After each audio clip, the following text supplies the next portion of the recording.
करके आंख बंद करके भगवान का स्मरण करके आप भोग लगाइए तो भगवान उस तुलसी के द्वारा उस भोग को जरूर ग्रहण करते हैं। और एक बात और देखिए, तुलसी की महिमा देखिए कि तुलसी की महिमा कितनी होती है। एक समय जब नारद जी घूमते घूमते द्वारकापुरी में पहुंचे तो द्वारकापुरी में समस्त 16,108 रानी पटरानी विराजमान थी। तो नारद जी को देख करके और रुक्मणी सत्यभामा ने भगवान नारद जी को रोका और सत्यभामा ने नारद जी से कहा कि नारद जी, हमने सुना है कि संसार में किसी चीज को देने से वो दुगनी होती है। तो नारद जी कहते हैं हाँ, ये बात तो सत्य है। जो चीज हम दान करते हैं वो हमको प्राप्त होती है और दुगने रूप में हमको प्राप्त होती है। मन तन वचन से यदि हम कोई चीज भी दान करते हैं तो वो दुगने रूप में हमको प्राप्त होती है। अच्छा नारद जी, ये बताइए कि जिस प्रकार हम कन्हैया को मानते हैं, क्या ये कन्हैया हमको हर जन्म प्राप्त होंगे? तो नारद जी ने कहा कि हाँ ठीक है, यदि तुम इनकी उपासना करो और इनकी भक्ति करो तो तुमको कन्हैया अवश्य प्राप्त होंगे। तो सत्यभामा कहती है क्यों नहीं नारद जी, कन्हैया को हम दान कर देते। यदि हम कन्हैया को दान कर देते हैं तो कन्हैया हमको अपने आप मिल जाएंगे। तो नारद जी ने कहा ये तो बड़ी खुशी की बात है, चलो अब भी संकल्प लो। तो नारद जी ने सत्यभामा के हाथ में सिक्का, सुपारी, अक्षत, पुष्प, जल लेकर के और संकल्प कराया और कहा कि मैं मन तन वचन से कर्म से सत्यभामा श्री नारद जी को भगवान कन्हैया का दान कर रही हूँ। और जैसे उन्होंने संकल्प नारद जी के हाथ में दिया तो नारद जी कहते हैं कि हमारे कन्हैया हमारे हो चुके हैं। अब नारद जी कन्हैया को लेकर के द्वारकापुरी से आगे चल देते हैं और जैसे द्वारकापुरी से आगे चल देते हैं तो 16,108 रानी पटरानी रुक्मणी सब हाहाकार करने लगी और सब भगवान के पीछे पीछे जाने लगी। नारद जी को रोकती हैं। नारद जी से सभी रानियां कहती हैं कि नारद जी, हमारे कन्हैया को आप कहाँ ले जा रहे हैं?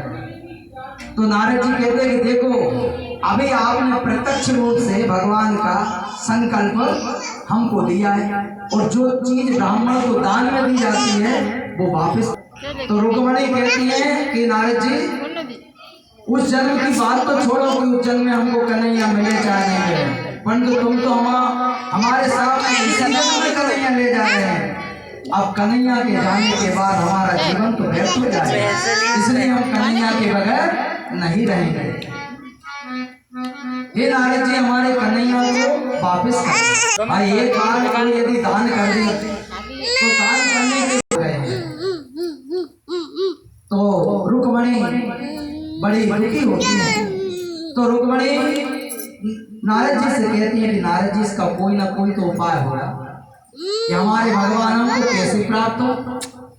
तो भगवान नारद जी ने कहा कि अच्छा ऐसा करो, एक तराजू बनवाओ, तराजू के एक पलवे पर तुम्हारे द्वारकानाथ जी कन्हैया को बिठा लो और दूसरे पलवे पर द्वारकापुरी का जितना भी खजाना है सब रख दो और भगवान को तोलो।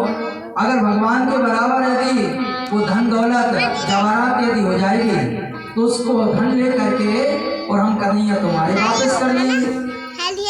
अब जितने भी 16,108 रानी पटरानी सभी ने अपने जितने भी गहने में धन रखा गए और कन्हैया जी का पलवा नीचे गिरा रहा है।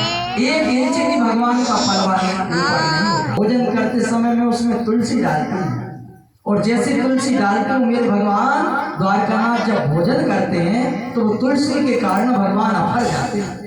तो रुक्मणी को वो बात याद आ गई और रुक्मणी ने एक तुलसी का पत्ता लाई और लाकर के जैसे ही उस पलवे पर रखा जहाँ पर सोना चांदी हीरे जवाहरात रखे थे, एकमात्र तुलसी का पत्रा डालते से ही भगवान का पलवा ऊपर उड़ गया और सोना चांदी का पलवा नीचे हो गया।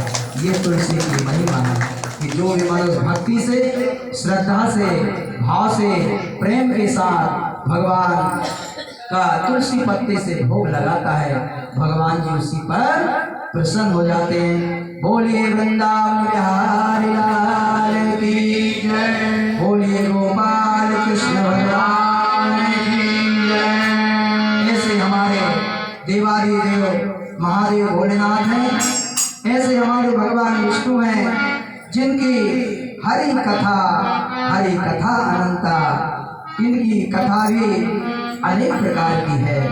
जो भी मनुष्य भक्ति से श्रद्धा से उनको भजता है, भगवान उनकी समस्त मनोकामना को पूर्ण करता है।